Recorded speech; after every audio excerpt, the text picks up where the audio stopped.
ఏమయ్యా జగన్ రెడ్డి, పార్టీ పెట్టిన దగ్గర నుంచి నువ్వేమేమి కొట్టేశావో ఒకసారి మాట్లాడుకుందాం. అంటే ఈరోజు నేను ఫర్నిచర్ దొంగ అని చెప్పేసి ఈరోజు పాపం ప్రజలు గుర్తుపడుతున్నారు.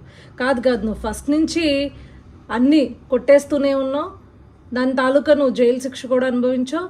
అవి కాకుండా ఇంకేం కొట్టేసావు ఒకసారి మనం పూర్తిగా వివరంగా మాట్లాడుకుందాం. పార్టీ పేరునేమో శివకుమార్ అనే వ్యక్తి దగ్గర నుంచి కొట్టేశావు. అదేవిధంగా నీ పార్టీ యొక్క క్యాడర్నేమో కాంగ్రెస్ పార్టీ దగ్గర నుంచి కొట్టేశావు. ఆఖరికి నువ్వు నీ భార్య తాడేపల్లిలో ఉంటున్న కొంపని కృష్ణ గారి తమ్ముడైన ఆదిశేషగిరిరావు గారి దగ్గర నుంచి కొట్టేశావు. దాంట్లో ఉండే ఫర్నిచర్ని రాష్ట్ర ప్రభుత్వం దగ్గర నుంచి కొట్టేశావు.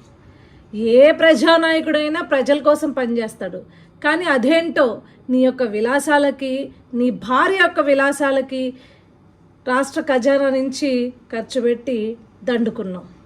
ఈరోజు దాన్ని అధికారపక్ష నాయకులు కావచ్చు, అధికారపక్ష కార్యకర్తలు కావచ్చు, ప్రజలు కావచ్చు గుర్తుపట్టి, ఏవయ్యా నువ్వు సెటప్ వేసుకుని ఇంట్లో నుంచి పరిపాలించావా, కనీసం సచివాలయం కూడా వెళ్ళలేదా, ఆ సెటప్ కూడా ఇంట్లోదా అని చెప్పేసి గుర్తుపెట్టి నిన్ను ప్రశ్నిస్తుంటే, ఒరే నువ్వు ఫర్నిచర్ దొంగవా అని ప్రశ్నిస్తుంటే, ఈరోజు నీ ఎమ్మెల్సీని బయటికి పంపించి లేదు మీరు ఆ ఫర్నిచర్కి కాస్ట్ కట్టండి, మేము పే చేసేస్తాము అని చెప్పేసి 15వ తారీఖున, అంటే 13వ తారీఖు 14వ తారీఖు నుంచి ప్రజలందరూ అడుగుతుంటుంటే, ఏవయ్యా ఫర్నిచర్ దొంగవా నువ్వు అని చెప్పేసి నీ పైన వేలెత్తి చూపుతుంటే 15వ తారీఖు నీ ఎమ్మెల్సీని పంపించి లేదు మేము డబ్బులు కట్టేస్తామంటావా?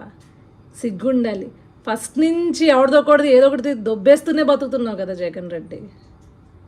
ప్రజలేమో నిన్ను పాపం తండ్రి లేని కొడుకు, అమాయకుడు అని అనుకుని ఛాన్స్ ఇస్తే, ప్రజా సొమ్మునిలాగా నీ కోసం, నీ భార్య కోసం, మీ యొక్క కుటుంబం యొక్క విలాసాల కోసం దోచుకుని దండుకున్నావు.